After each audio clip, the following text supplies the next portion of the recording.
What's going on, fam? Welcome back to the channel. In this box is one of my favorite dark horse boots of the year. This, of course, is the Shadow Elite 2 in a new colorway that I think is pretty controversial. Let's hop into it. So unboxing the Shadow Elite 2, you get the basic Under Armour box. So big Under Armour logoing there on the top, Under Armour logoing on both of the long sides, nothing there except for the little Under Armour logoing there.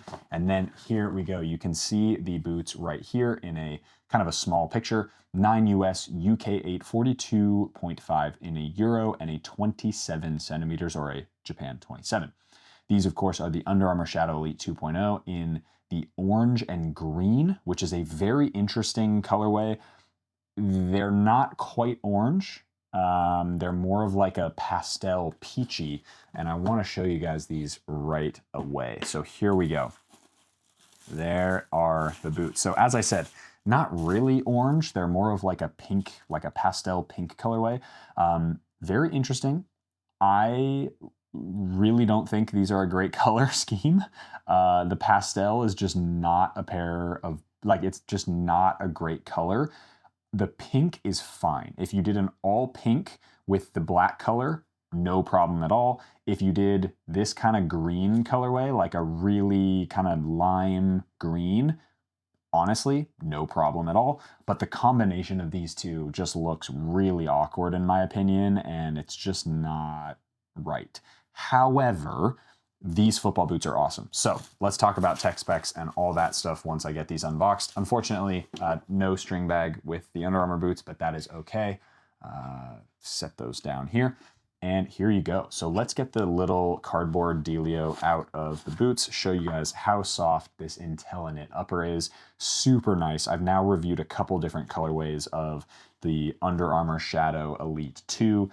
Full IntelliKnit upper. IntelliKnit is probably one of my favorite knits on the market. As you can see, it's got a lot of stretch to it, but it also has a lot of structural resiliency, which means as you kind of break the boots in, you're really going to feel it wrap your foot afterwards, which is something that I love. With the zonal stretch, it's not a huge difference, but you do get some of the zonal stretch. You can see the green lines that kind of mark where the different directions of the knit are going. You can see them here as well on the underside of the exo mesh. And then here on the heel, but that doesn't matter because that's not going to stretch.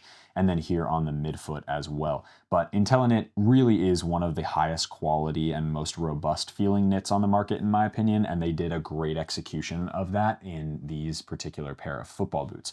As I said before, zonal stretch, you've got the eye stay pods for that are kind of meant for ball control. They're not super noticeable unless you're hitting the ball like on the laces, like a volley or something, then you get a little bit of extra paininess. But in my testing of the launch colorway in that blue and sort of the blue and white with the yellow accents, I didn't feel like they made that much of a difference. The one thing though that this does do really well is it gives the lace holes a lot more durability because they are all inside of kind of a silicone coating, which isn't gonna rip. Like there's no shot that this is gonna rip. Like this entire segment would rip off the boots or rip away from the boots well before the laces actually came out of these. So from a durability perspective, pretty nice.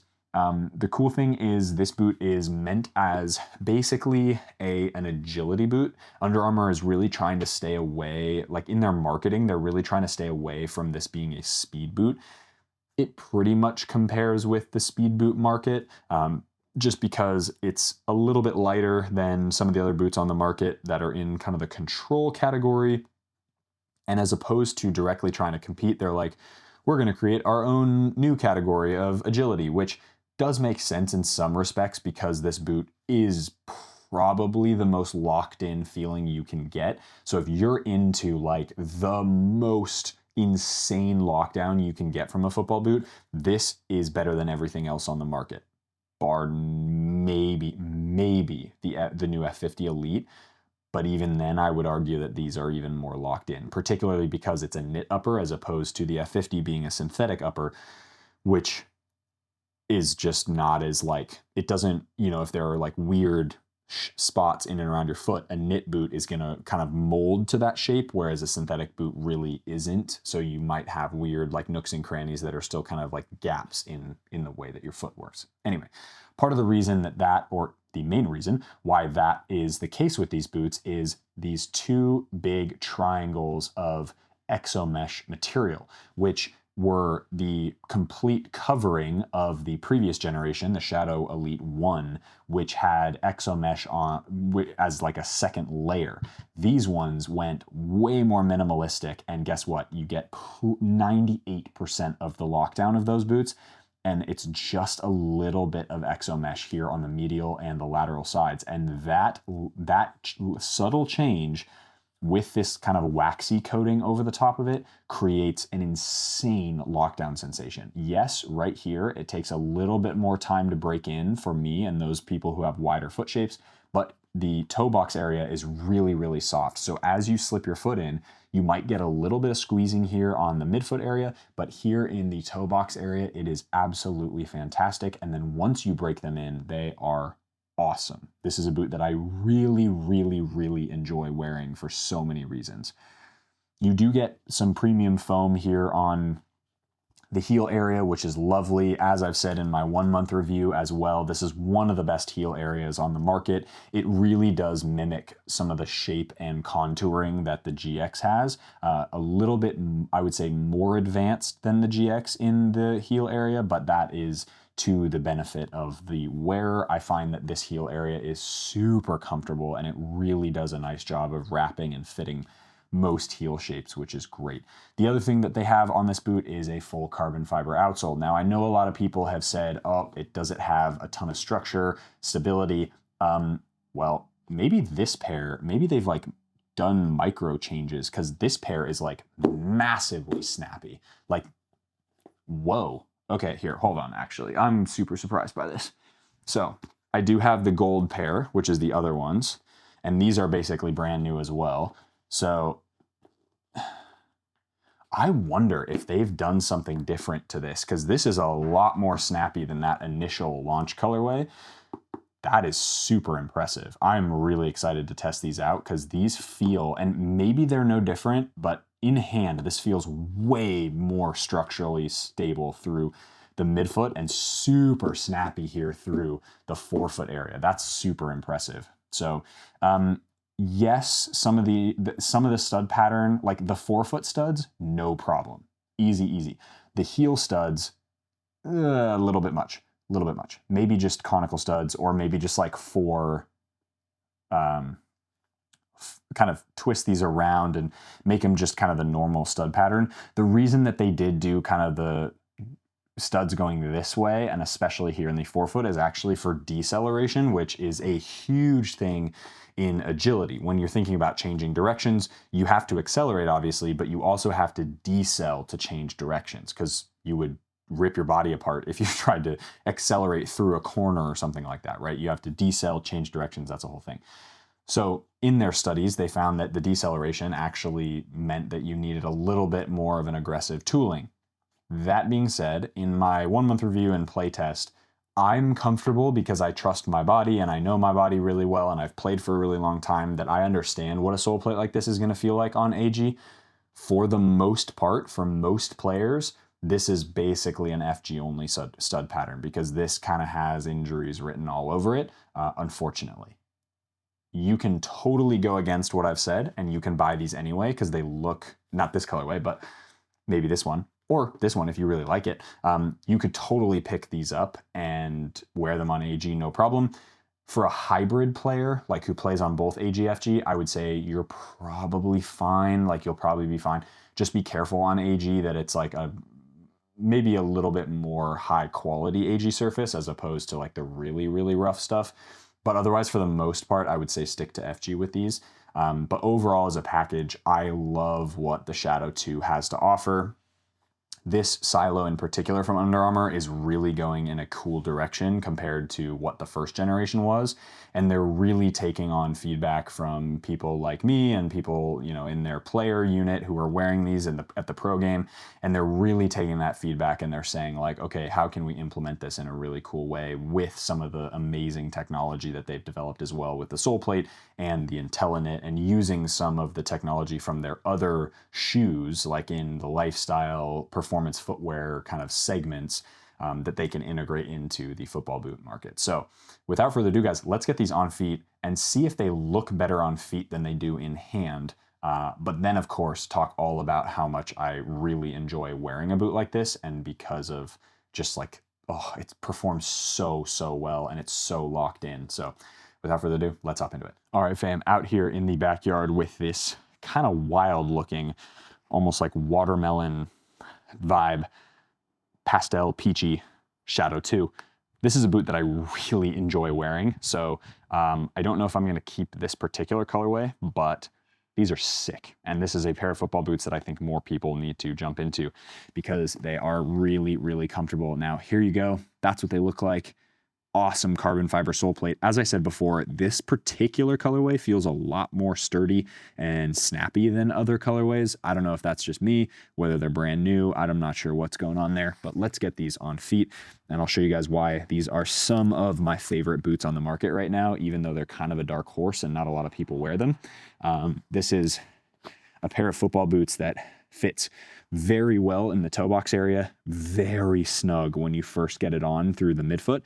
But that is to be expected. So every time I put these on, or a pair of these on, I definitely am going to expect that it's going to take a little bit of break-in time, which is no problem for me, really. I'm happy to do that, particularly because once they are broken in, they feel ridiculously good. Like they're just a pair of boots that perform so incredibly well. They've got such good lockdown, and the way that Under Armour has constructed this boot is just very good in my opinion. Like it ticks a lot of boxes in my opinion, especially for somebody like me who really likes knit boots and who really likes boots that fit really snug, but also give you the kind of knit vibe that you want, that has the freedom for it to wrap your foot a little bit more like a sock. So for me, these are a really top contender for the type of boot that I'm looking for, along with things like the GX2 and stuff. But these obviously have quite a bit more lockdown than the GX2 do. So there you go. What do you guys think of the colorway? Let me know down in the comment section below. I think these are definitely better in person, and they're definitely better on feet than I think they are in hand, even partially because that green, kind of weird green color on the bottom, you can't really see from the top down as I'm looking down at my feet. And so looking down, the color actually looks kind of nice because that like pastel peach colorway looks actually pretty cool from the top down, but then that green on the bottom just does not really complement it that well, in my opinion. So I don't know at Under Armour who made the decision to do this particular colorway, but I'm like, why don't they just do a solid peach colorway with the black and white accents? I think that would look so much better, but who knows? I'm not Under Armour. If you want to bring me in for some color design inspo, let me know. Heel area is one thing that stands out with these boots. They are quite similar to the GX2, so very nice and padded with no weird like, you know, padding in certain areas and not others. It's a completely covered kind of really nice premium foam padding along the entirety of the heel, which just creates the most customizable kind of feeling in the back there. And then forefoot area, obviously, really nice. I can wiggle my toes totally fine. Sole plate feels very snappy. That being said, this is a sole plate that I probably would not recommend on AG unless you are like me and you really know your body well and can handle the type of load that this sole plate will put on your knees and ankles. That's just something that I recommend. Now, here's what the boots look like in kind of full glory, if you will. Definitely a pair of football boots that I will not be wearing much on the artificial ground surface, particularly because they're just a boot that, I don't know, like it doesn't feel very balanced. They feel really good on FG surface, so on a regular grass surface. And even an SG surface, they actually felt pretty good as well. Slipping a little bit, but that's just because the studs aren't overly long. They're just very aggressive for what they are. But overall, this boot, man, is just, they fit so good. I think they're gonna fit the majority of foot shapes as well. And I do think that this is a pair of boots that most people really need to get into just to experience how locked in these feel compared to really anything else on the market. Like, I would say these kick the crap out of the Vapor as far as lockdown goes. These definitely are on par or better than the new F50s. They're better than the Furons. Like, take any of the new speed boots and they're pretty much better than those, other than maybe the F50 Elite with the compression fit system through the midfoot. And that's only because that upper, the fiber touch doesn't stretch at all. So it's gonna mold a little bit, but it's not gonna stretch. Whereas this is totally made out of Intelliknit. And so an Intelliknit upper that's gonna wrap and stretch just like a sock will, and then to have the lockdown it does from that exo mesh on the lateral, you can see right here, lateral side there, and then the color medial side there, is absolutely awesome. So for me, this is a boot that really does such a good job of locking your foot shape in. You don't notice these silicone pads either on the lacing system area unless you're really kind of touching the ball in this area here. So juggling and or sometimes shooting a little bit, but it's really not that big of a deal. And then the cool thing about this Intelliknit upper is that there really isn't any gaps to any of my ankle area. Like, there's no weird spaces. It just wraps my foot perfectly. So from that standpoint, would highly recommend a boot like this for players looking for really the most locked in, responsive, kind of agility boot-like feel. And I know that's kind of what the marketing is, but it really is true. They have designed the boot with this philosophy in mind. And so from a touch perspective, very, very good. The toe box area is actually really flexible and provides a really nice touch on the ball. And then you move the ball, so like there, and then you move the ball from your toes to sort of the lacing system area, like juggling like that. And you can feel the silicone pads a little bit, but it's not super aggressive, which is great. And then playing the ball kind of on that side, you really do feel that extra bit of ping on the surface right here. So this kind of acts as almost like a little grippy strike surface that you do actually kind of feel when you're pinging the ball. And then on the kind of the tail end or the back end of these boots, you're really not gonna get any other benefit from those silicone inserts or pads, other than the incredible durability in the lacing system area. Because as I said, you're never gonna rip them. The ones that I've used a ton, those white, black, and like bolt yellow ones, are like no problems at all. So that's kind of it for the review for today. Really the major part of this video was discovering what you guys think of this colorway. I think it's kind of cool from this angle, but as soon as you turn the boot this way and you see more of the green, I'm like, ooh, it doesn't look that good. That being said, if this is right up your alley, I totally understand. I get it. You're wrong, but I understand. And that's what they, that's what they look like. So hope you guys enjoyed that video. Definitely go check these out. The Under Armour Shadow 2 is a boot that I think so many more people would enjoy, especially those who like kind of don't fit in a Predator, kind of don't fit in a Tequila, but want that like really nice wrapped sensation that just feels super locked in, like way more than any other speed boot on the market, way more than any other kind of power or agility boot on the market as well. So definitely got to go check those out. Hit that like button if you got value from the video. Subscribe to the channel if you haven't already. As always, be awesome. Take care. I'll see you guys in the next video.